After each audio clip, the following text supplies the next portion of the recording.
I am going to talk about कि मैंने क्या मिस्टेक्स की थी in corporate law exam, and this video is for CA intermediate students. So I have taken my classes from Amit Popli sir, and he is one of the best teacher for law. मतलब उन्होंने सारे concepts and सारे provisions and law सब कुछ ढंग से clear किया था. एंड मुझे ड्यूरेशन तो याद नहीं कि मेरा कितने टाइम में कंप्लीट हो गया था, क्योंकि मैंने लाइव क्लासेस देखी थी उनकी. कुछ ज़्यादा मैं रिकॉर्डेड ही देखती थी, बट मैंने कुछ लाइव देखी थी, तो उसकी वजह से मेरा बहुत ज़्यादा उसमें टाइम वेस्ट हो गया था, क्योंकि सर कभी क्लास नहीं ले रहे हैं एंड फिर नहीं हो पा रहा है, ऐसे हो गया था. But one of the biggest mistake मैंने की थी, दैट इज़ मैंने general clause act and interpretation of statute मैंने बिल्कुल नहीं पढ़ा था.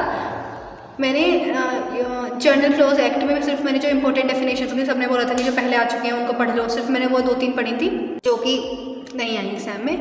एंड स्टैट्यूट लिटरली मैंने बिल्कुल नहीं पढ़ा, मैंने बुक से कुछ नहीं देखा, कुछ नहीं. सिर्फ मैंने एक शुभम सिंगल सर की वीडियो देखी थी पुरानी, और एक दीपिका राठी मैम की मैंने वीडियो देखी थी. एंड वो भी मैंने एग्ज़ाम से आई थिंक 2-3 महीने पहले देखी थी, और एग्ज़ाम से पहले मैं उसको खोल के भी नहीं देख के गई. एंड उससे 18 मार्क्स का आया था, और मुझे एक भी क्वेश्चन नहीं आता. एक पर्सन की डेफिनेशन थी, मुझे वो थोड़ी आती थी, क्योंकि मैंने कहा इतना ईजी तो नहीं दे रहे, और वो नहीं हुआ. ठीक है, तो please don't leave these chapters, at least 50% तो कवर करो कि हाँ ये हो जाए. ऐसा नहीं है कि आप निल बैठे हो. बहुत मुझे बहुत गिल्ट है कि काश मैं थोड़ा सा पढ़ लेती उसको. एंड सेकेंड थिंग इज़, मैंने कोई सेक्शन बिल्कुल याद नहीं किया था. इसी तरह जब मेरे 3 रिवीजन हुए थे लॉ के, पहला रिवीजन आई डोंट नो कितने दिन में हुआ था, फिर हुआ. ठीक है, तो मैंने कोई सेक्शन याद नहीं किया था. जब मैं पहली बार मैंने टेस्ट भी दिए थे थोड़े, तो जब मैं टेस्ट देती थी ना, तो मैं थोड़ा बहुत मैंने 1-2 सेक्शन याद कर लिया.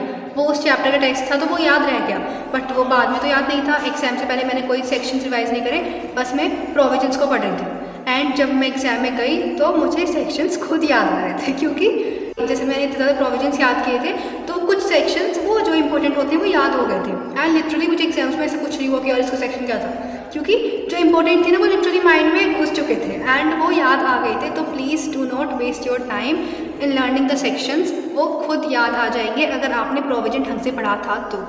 हाँ, it is one thing. And secondly, जब आप कोई भी प्रोविजन पढ़ो तो उसको याद करने की कोशिश करो, ऐसे कि फॉर एग्जाम्पल कोई भी प्रोविजन है, आप सोचो कि हाँ मैंने प्रोविजन लर्न कर लिया. ठीक है, अगर ये प्रोविजन नहीं होता तो क्या होता, ये है तो उसके क्या बेनिफिट्स हैं, इसमें क्या लूप होल्स हो सकते हैं.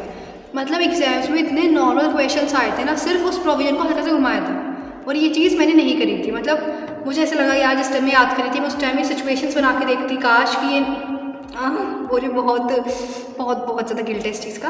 तो प्लीज़ जब आप कोई प्रोविजन याद करो तो उसके प्रोज एंड कॉन सब कुछ देख के याद करना कि ये क्यों है.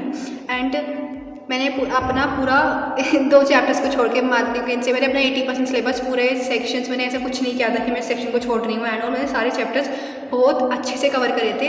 एंड फिर मैंने MCQ कहीं से कुछ नहीं किया था. MCQ तो एग्जाम में हो जाते हैं. जो 1.5 डे होता है उसकी strategy you have to plan it very well. मैंने पहले बताया था कि मैं एग्जाम से आके तो मैं नहीं पढ़ती थी, फिर जो 1 डे बचता था मैंने उसमें सुबह से शाम तक पढ़ना शुरू किया. मैंने एक चैप्टर होता है शेयर्स एंड डिबेंचर्स, तो होते हैं ना, तो मैंने डिबेंचर्स को पूरा 100% कवर किया था. बट जो शेयर्स था उसका मैंने ऐसे किया था कि मतलब जो मुझे लग रहा था कि इट इज़ इंपॉर्टेंट मैंने वो किया था, क्योंकि ऐसा था ना कि शेयर या डिबेंचर का एक का क्वेश्चन आप कर सकते हो, एक आप छोड़ सकते हो.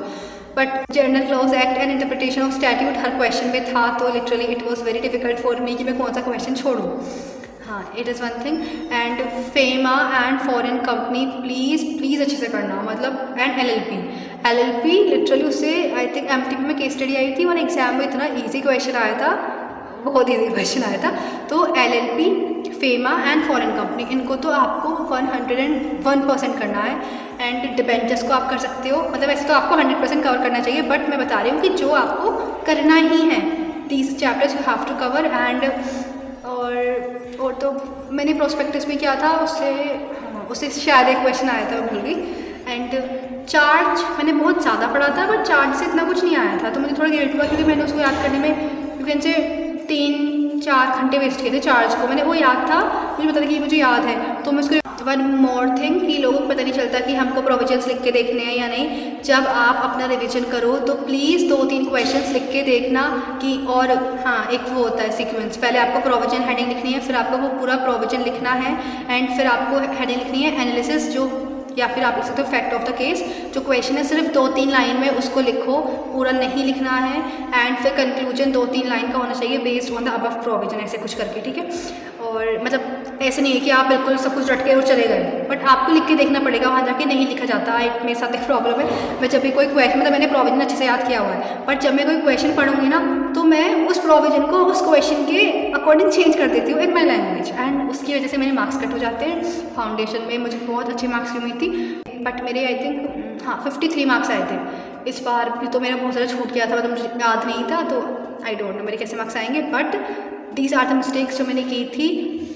सो the conclusion of this video is सारे प्रोविजंस पढ़ने हैं, कुछ भी छोड़ना नहीं है, कुछ क्वेश्चंस लिख के देखने हैं, सेक्शंस नंबर को ज़्यादा याद नहीं करना है, बट अगर आप प्रोविजन अच्छे से याद करोगे तो आपको सेक्शन नंबर खुद याद आ जाएंगे। एंड कुछ चैप्टर्स पे स्पेशल फोकस करना है, and interpretation of statutes and general clause act को प्लीज़ मत छोड़ना, एटलीस्ट 50 to 60% कवर करना। इंटरप्रिटेशन ऑफ स्टैट्यूट से इतने डायरेक्ट क्वेश्चन आए थे कि अगर आपने उसकी एक बार वीडियो एग्जाम से पहले ढंग से देखी होगी तो आप कर सकते हो। मैंने नहीं देखी, मुझे ऐसा था यार ये मैंने पढ़ा था, मतलब लिटरली मुझे पता ही नहीं, वो दूसरी लैंग्वेज में कुछ लिखा हुआ होता है कि ये क्या था, I don't remember. That's all for this video, thank you.